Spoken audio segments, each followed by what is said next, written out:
Hello guys good morning ଜୟ ଜଗନ୍ନାଥ। ତ ସକାଳୁ ସକାଳୁ ମୁଁ ରେଡ଼ି ହେଇକି ପଳେଇ ଆସିଥିଲି। ଏବେ ଦେଖନ୍ତୁ ମାର୍କେଟରେ ଅଛି, ବସ୍ ପାଇଁ ୱେଟ୍ କରିଛି। ତ ଅଫିସ୍ ଅଛି ଆଜି। ଅଫିସ୍ରେ ପହଞ୍ଚିଲା ପରେ ଅଫିସ୍ କରିସାରିଲା ପରେ ସନ୍ଧ୍ୟା ବେଳକୁ ଦେଖନ୍ତୁ ମୁଁ କିଚେନ୍କୁ ଦେଖିଲା ବେଳକୁ ଏମିତି କିଛି ହାଲତ ହେଇଥିଲା।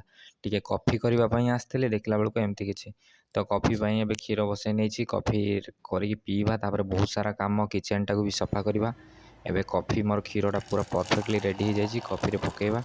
ଆଉ ଥଣ୍ଡା ଏବେ ପୁରା କମି ଆସିଲାଣି, ତ ସେଥିପାଇଁ ମୁଁ ଆଉ 2 ଟାଇମ୍ ପିଉନି, ଏବେ ଗୋଟିଏ ଟାଇମ୍ ହିଁ ପିଉଛି କଫି। ଆଉ ମୋ ଭଳିଆ କେତେ ସୁନ୍ଦର କଫି ବି କେହି କରିପାରିବେନି।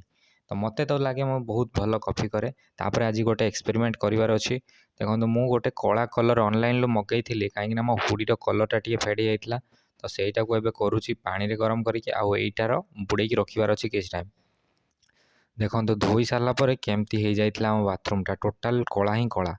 ଆଉ ରେଜଲ୍ଟ ଦେଖିବା ଚାଲନ୍ତୁ। ଦେଖନ୍ତୁ ଏମିତି କିଛି ହେଇଯାଇଛି, ଯାହା ହଉ ବହୁତ ଫେଡ଼୍ ହେଇଯାଇଥିଲା, କିନ୍ତୁ ବହୁତ ସାଟିସ୍ଫାଇ ମୁଁ ଅଛି। ତ ପୁଣି ଦେଖା ହେବ ନେକ୍ସଟ ବ୍ଲଗ୍ରେ। ରହିଲି, ଜୟ ଜଗନ୍ନାଥ।